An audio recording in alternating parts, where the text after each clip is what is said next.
Hallo meine Freunde. Auf Deutsch nach dem Weg fragen.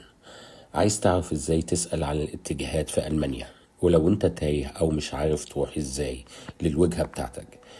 جايب لك النهاردة شوية أسئلة تنفعك في موقف زي ده. تعالوا نشوف الأسئلة مع بعض. لما تقابل حد انت ما تعرفوش فطبيعي لازم صيغة الاحترام في الكلام، وده لما تسأله عن انك انت عايز تسأله سؤال، فتكون الصيغة ازاي؟ Entschuldigung, darf ich Sie etwas fragen? عفوا، هل يمكنني ان اسألك شيئا او اسألك سؤال؟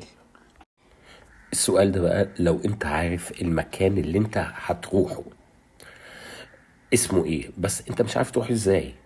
تسأل تقول ich möchte nach وتقول المكان بتاعك. وانت بتسأل لو معاك خريطة، ايه السؤال اللي تسأله؟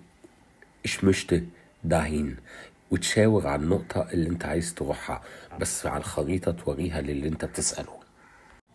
وممكن تدخل الجملة دي في وسط الكلام عشان توضح له الوضع بتاعك او حالتك. ich habe mich verlaufen، انا تايه، ولو انت كنت ماشي على رجليك تستخدم الجملة دي. وممكن السؤال بطريقة تانية لو انت راكب عربية، ich habe mich verfahren، انا برضو تايه، I'm lost. وبعد ما تشاور للراجل اللي انت بتسأله على المكان في الخريطة او تسأله عن المكان اللي انت عايز تروحه لو انت عارف اسم المكان، السؤال يكون wie komme ich dahin، كيف أصل إلى هناك.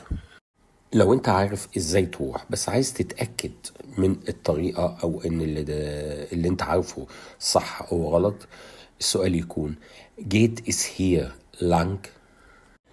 ولو انت معاك الخريطة ومشاور على المكان اللي انت عايز تروحه للراجل اللي انت بتسأله، يكون السؤال ازاي؟ zeigen Sie mir das bitte auf der Karte، وريني على الخريطة من فضلك المكان ده ازاي اروحه. وطبعا بتشكر اللي قدم لك الخدمة او وصلك للمكان اللي انت عايز تروح. لو عجبك الفيديو دوس لايك وشير الفيديو عشان غيرك يستفيد. ولو ما كنتش اشتركت معنا في القناة اشترك وفعل زر الجرس عشان يوصلك كل جديد احنا بنقدمه.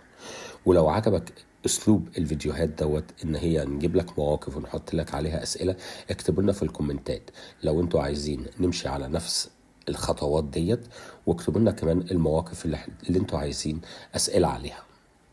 تشوس.